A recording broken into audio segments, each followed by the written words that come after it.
Welcome to Lifestyle Solopreneur, the community for entrepreneurs who put lifestyle first. Join your host, Flavia Barris, as she interviews successful lifestyle solopreneurs and shares ideas to help you find the perfect balance between lifestyle, business, and self.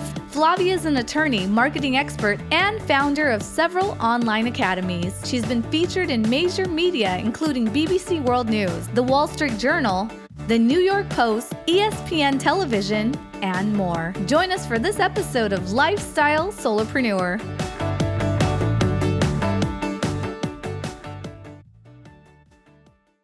Lifestyle Solopreneurs. Today we get to speak with Gina Schinkel. I hope I got the last name right. I love when I get to pronounce names from like different cultures, different languages. So I'll let her also introduce herself as well to make sure we get it just right. Gina is an unstoppable globetrotter. She has over 13 years of adventure under her belt. She hailed originally from the Netherlands, and her life journey has taken her to live in Aruba, Spain, Sweden, Belgium, Austria, and Australia, even New Zealand, Ireland, everywhere, among other incredible destinations. She soon discovered the magic of workations. Workations. I love it. And founded Driftawave to blend her passions for travel and work. Welcome to the show, Gina. Thank you so much, Flavia. It's such a pleasure to be here with you today. And thank you for that warm intro. Thank you so much. I love it. And tell us your name again, because again, I don't want to butcher anybody's name. It's a lovely name. And I think you pronounce it way better than I do.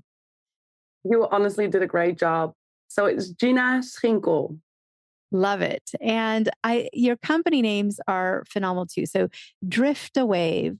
To me, I live near the ocean. So when I see the word wave, immediately I'm like happy inside. It's my happy place. And the idea of Driftawave, I just adore what you did with your name. So tell us a little bit about how that name came about and your journey on what you're doing today from where you started.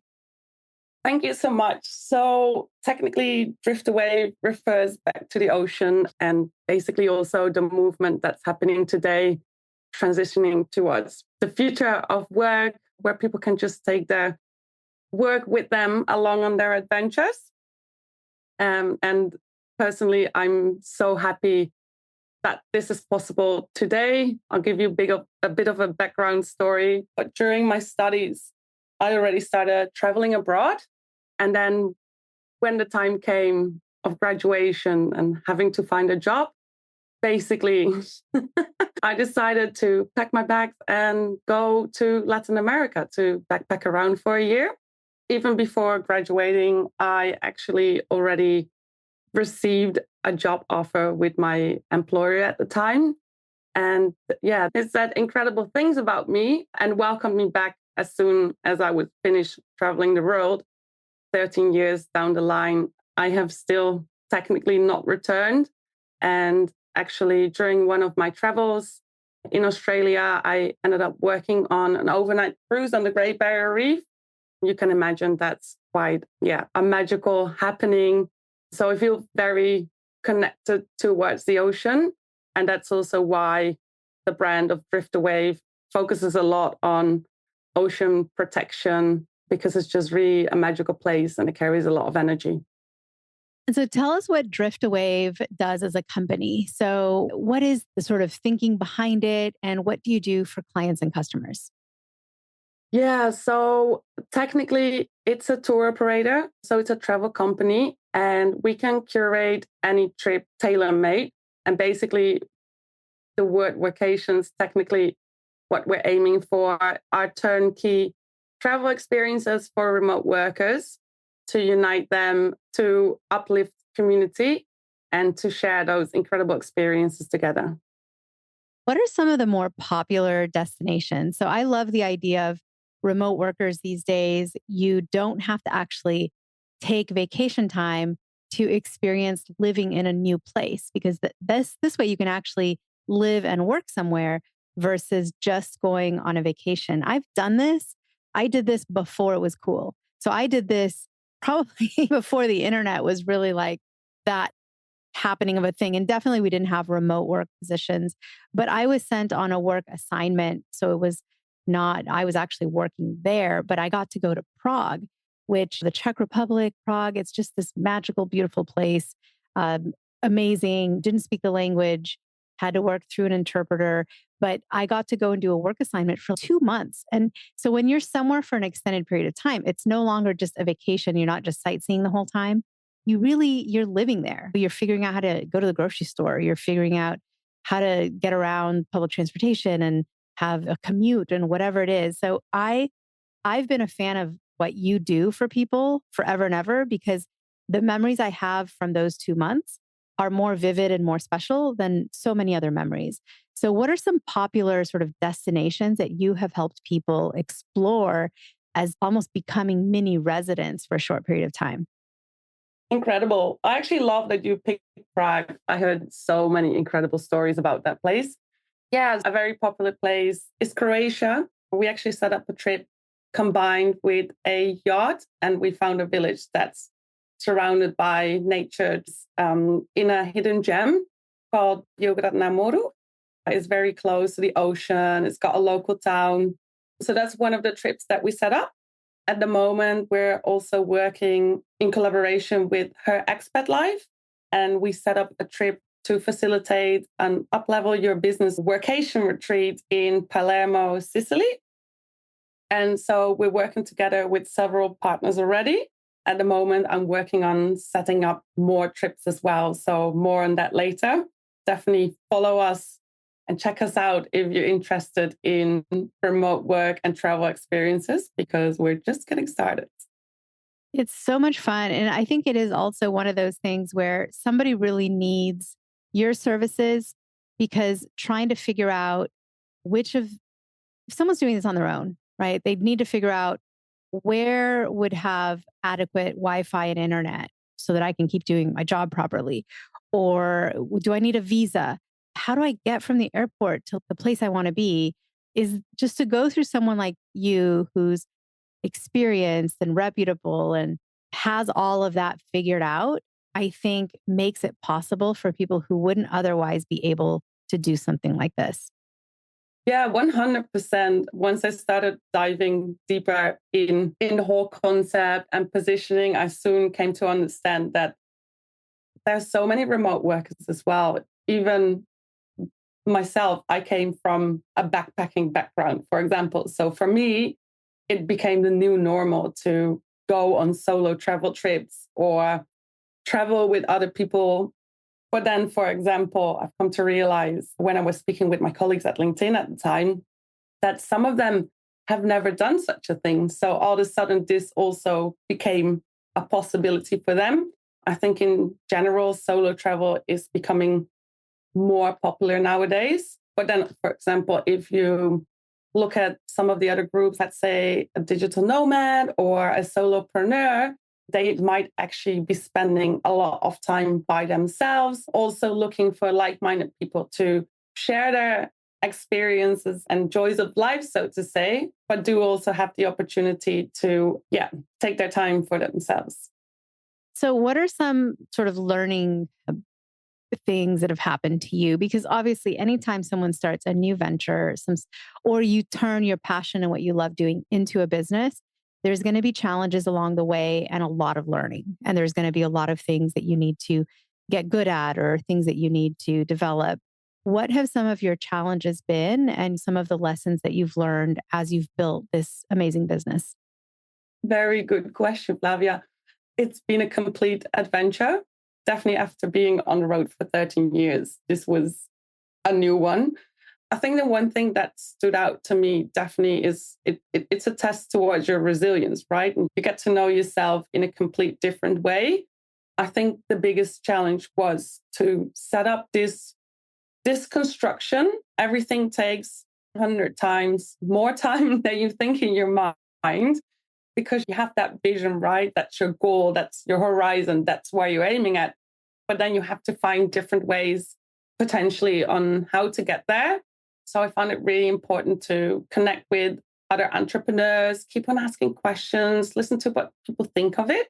And then based upon that, still be able to make your own decision, because even though that person might be very experienced, even in that particular field or that certain topic, it can be that they don't necessarily have heard all the things that you've seen happening. So I think that's definitely something that I'm learning at the moment, which is a huge adventure, but at the same time, something that I didn't really expect to experience in such a special way. So once I started telling people about what I was planning to do and asking them all these questions, the more people started sharing excitement, and other people actually become your eyes and your ears. And all of a sudden, this started floating like energy and contributions of many. So even though you're alone, you're technically not alone, if that makes sense. So there's community. Even when you travel solo, this is a way to have that community as well. Yeah, 100%. Yeah, I think at the end of the day, it all comes down to community. Actually, about 2 weeks ago now, I visited an event for communities, actually, community led in London.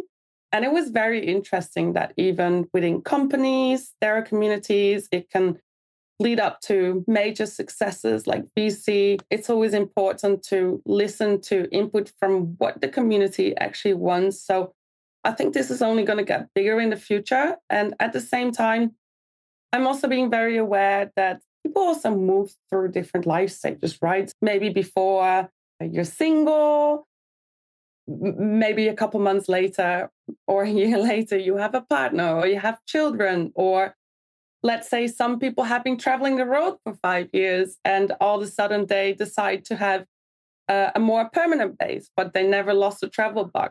There's so many different types of communities, and throughout your life, you change as well. I think the thing with remote communities in particular is the big difference also with remote work.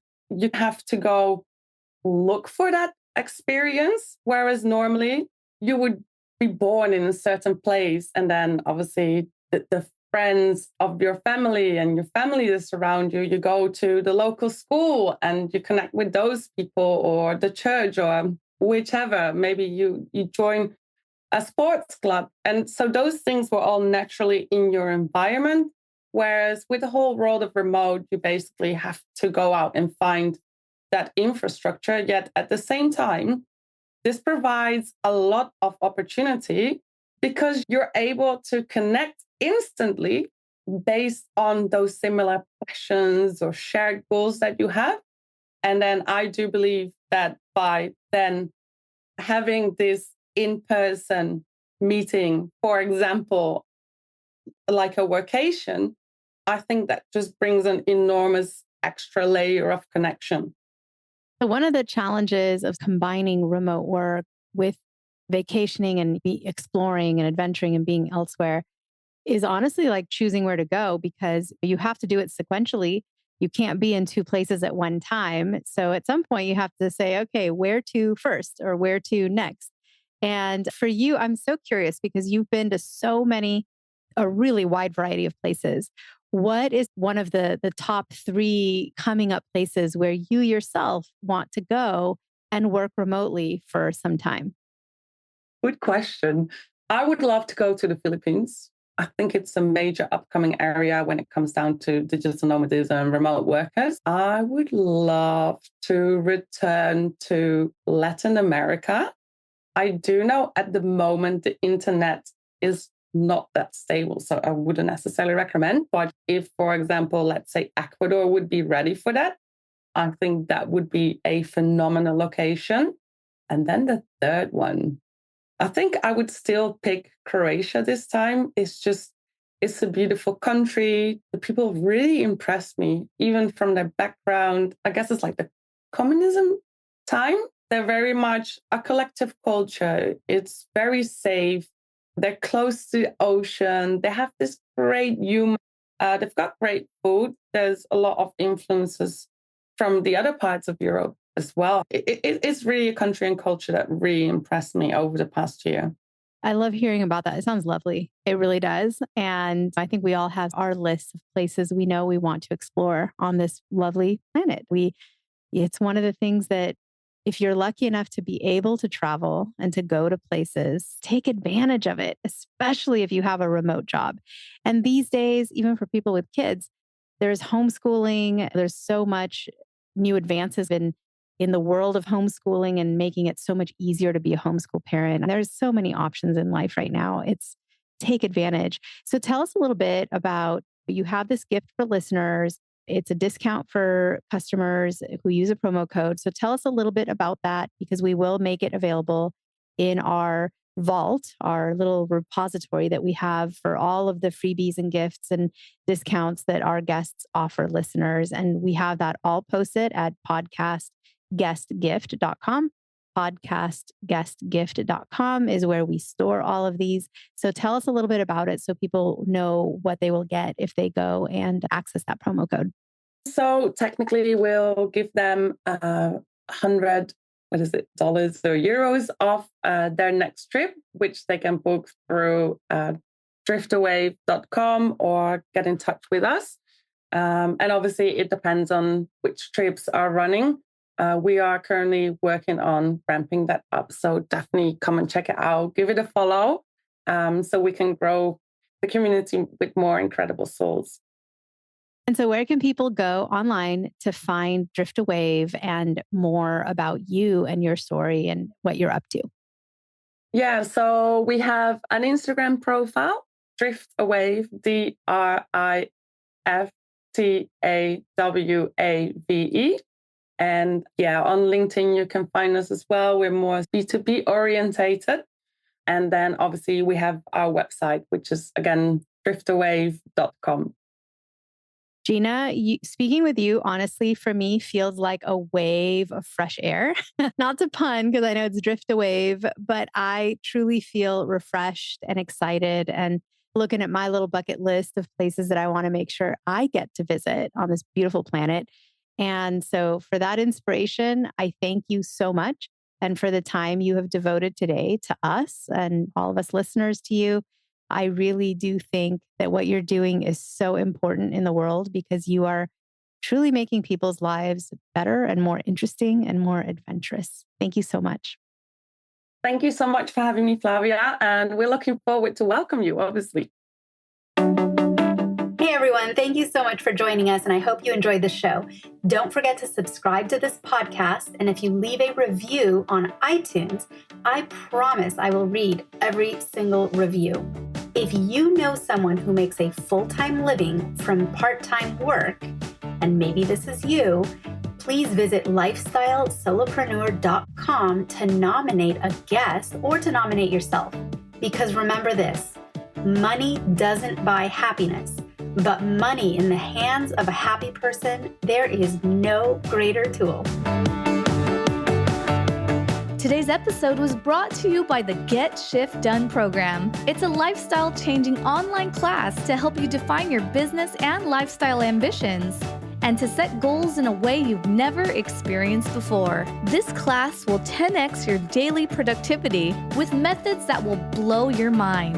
And if you use a coupon code podcast, the class tuition is 99% off. Visit GetShiftDone.com to enroll today.